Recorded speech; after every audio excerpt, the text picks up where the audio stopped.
कर्पूरगौरं करुणावतारं संसारसारं भुजगेन्द्रहारं सदा वसन्तं हृदयारविन्दे भवं भवानी सहितं नमामि। कथा प्रारंभ होता है, सुनो वीर हनुमान, आसनान विराजियोर पवन पुत्र बलवान श्यावर रामचंद्र पद जय शरणम। शंकर हरिओम जय जय सिया राम। मंगल भवन मंगलहारी उमा सहित जय जपत पुरारी। जय सिया राम जय जय सिया राम, जय सिया राम जय जय सिया राम। तो सनत कुमार जी कहते हैं, व्यास जी अब भगवान के उस चरित्र को सुनो जिसमें उन्होंने अपने त्रिशूल के द्वारा दानवराज गदासुर का वध किया था। गदासुर महिषासुर का पुत्र था। जब उसने सुना कि देवताओं से प्रेरित होकर देवी ने मेरे पिता को मार दिया था, तब उसका बदला लेने की भावना से उसने घोर तप किया। और जब तप की ज्वाला से सारा संसार जलने लगा तो देवताओं ने जाकर ब्रह्मा जी से अपना दुख कहा। तब ब्रह्मा जी ने उसके सामने प्रकट होकर उसके प्रार्थना सार वरदान दे दिया, और वह काम के वश होने वाले किसी भी स्त्री या पुरुष से नहीं मिलेगा, महाबली और सबसे अजय होगा। जो भी जीव काम वासना के अधीन हो जाएगा उससे मैं न मरूं, ऐसा वर ले लिया। अब वर पाकर वह गर्भ में भर गया। सारे लोकपालों और स्थानों को उसने अधिकार कर लिया। अंत में भगवान शंकर की राजधानी आनंदवंत काशी में जाकर सबको सताने लगा। तब देवताओं ने भगवान शंकर से प्रार्थना की। शंकर काम विजयी है। शंकर तो भगवान तो काम वासना की विजय प्राप्त कर रखी है। मोनू शर्मा जी हर हर महादेव।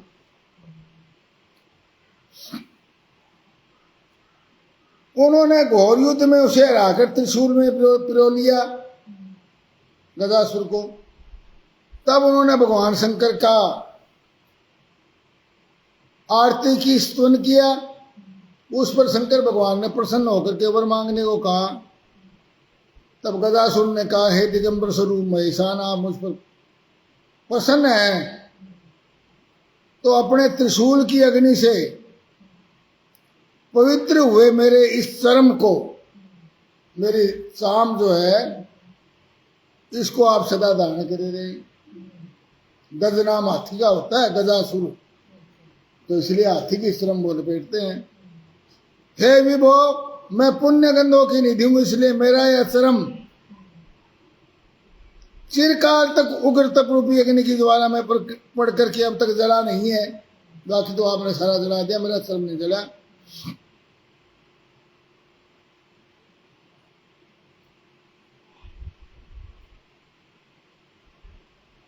तो इसलिए ये मेरा श्रम पुण्यवान न होता तो ये जल जाता। और यदि आप मुझसे संतुष्ट हैं तो दूसरा वर मुझे ये दीजिए कि आज से आपका नाम कृतिवासा हो जाए। गदासुर की बात सुनकर के भगवान शंकर ने कहा, तथास्तु, ऐसा ही होगा।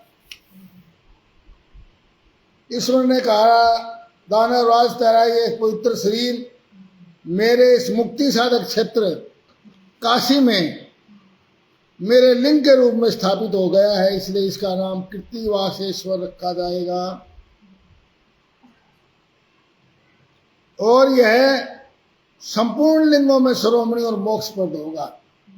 यो कह करके भगवान महादेव ने गदासुर के उस विशाल चर्म को ओढ़ लिया।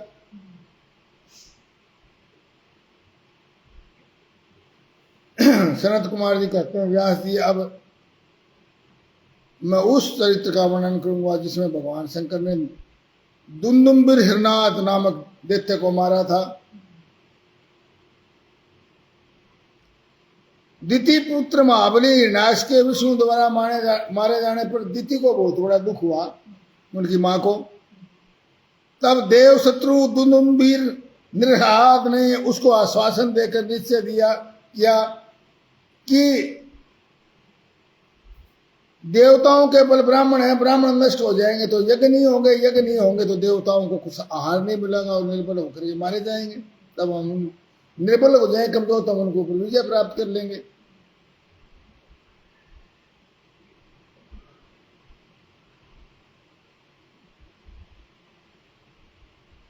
तो इसलिए ब्राह्मणों का प्रधान स्थान वाराणसी है, इसलिए वह वाराणसी में जा पहुंचा काशी में, और वन में जंगली जानवर बनकर, जल में जलचर बनकर स्नान करते हुए, और वन में मंत्र बनकर समिधा लेते हुए, समिधा हवन की लकड़ी।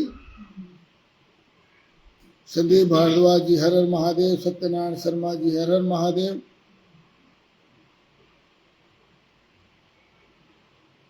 और रात में व्याघ्र बनकर सोते हुए ब्राह्मणों को खाने लगा। वन में कोई हवन की लकड़ी लेने के लिए ब्राह्मण जाता तो उसको खा जाता।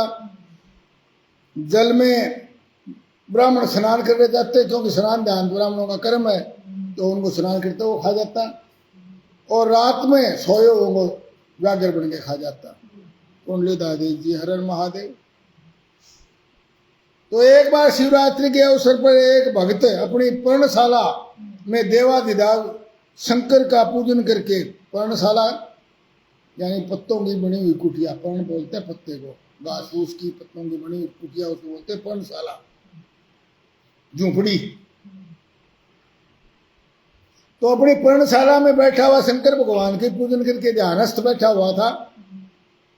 बल्कि मानी दैत्यराज दुंदुभि निर्हलाद ने व्याघ्र का रूप धारण करके उसे खा जाने का विचार किया, परंतु वह भक्त तो भगवान शंकर की तपस्या में लीन था, और इसके लिए उसने पहले ही मंत्ररूपी अस्त्र का विन्यास कर लिया था। क्योंकि जो भक्त होते हैं रिश्ते ध्यान लगाते हैं जंगलों में, तो वो मंत्र विन्यास कर लेते हैं ताकि कोई जंगली जानवर उसको खा ना सके। और इसलिए दैत्य उस पर आक्रमण करने में समर्थ नहीं हो सका। रोहतास शर्मा जी हर हर महादेव।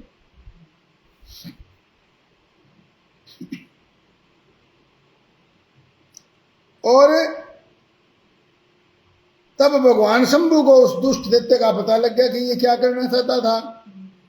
तो भगवान शंकर ने उसे मार डालने का विचार किया, और जैसे ही उस दैत्य ने व्याघ्र रूप से उस भक्त को अपना ग्रास बनाना चाहा, वैसे ही भगवान शंकर वहां प्रकट हो गए और उसे बगल में दबोच करके उसके सिर पर वज्र से कठोर गुस्से से प्रहार किया, और वह अत्यंत उस प्रहार से व्यथित होकर के अपनी दाढ़ से पृथ्वी और आकाश को कपाता हुआ मृत्यु का ग्रास बन गया एक मुक्के से। हर हर महादेव।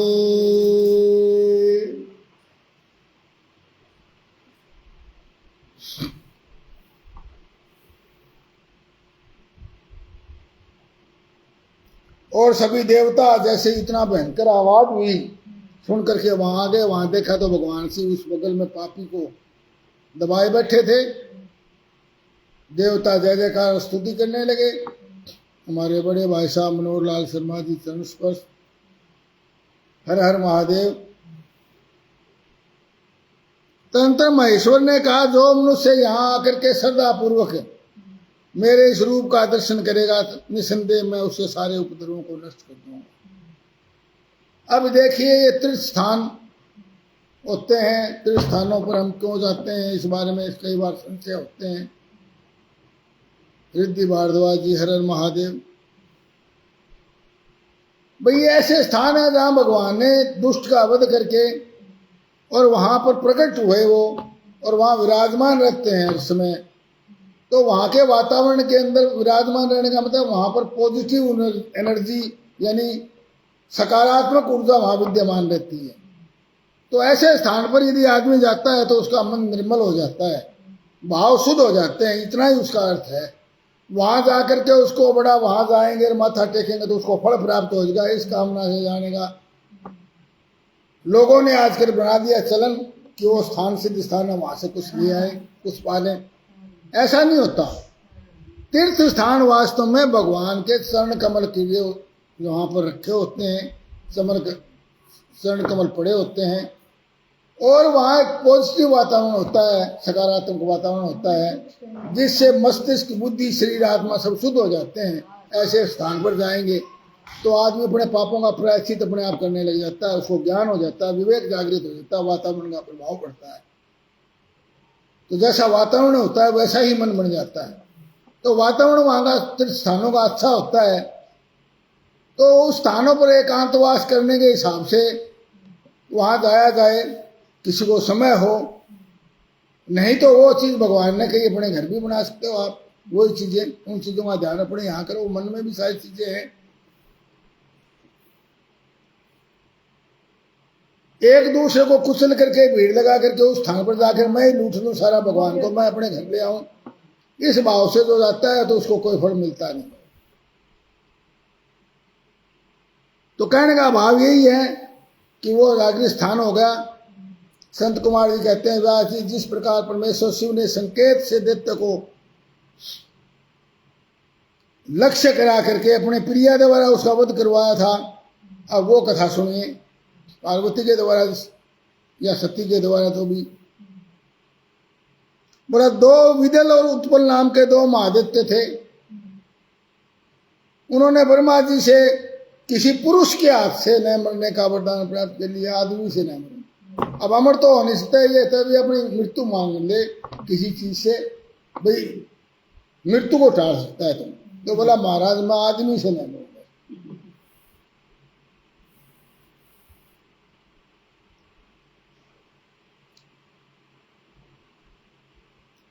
तो ब्रह्मा जी के हाथ से, पुरुष के हाथ से न मरने का वर प्राप्त करने के पश्चात सतीश शर्मा जी गांव खेतड़ से, हर हर महादेव,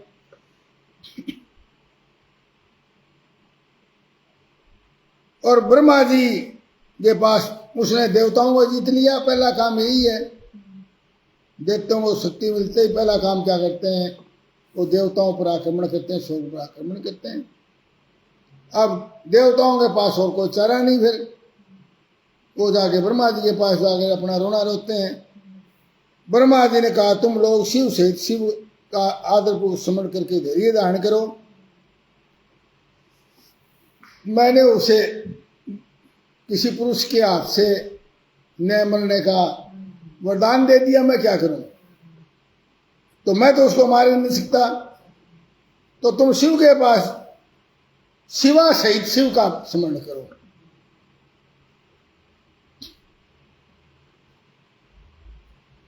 हमारे सुपुत्र सक्षम दादी जी आजकल कथा में बड़ी रुचि लेते हैं, शिव कथा में।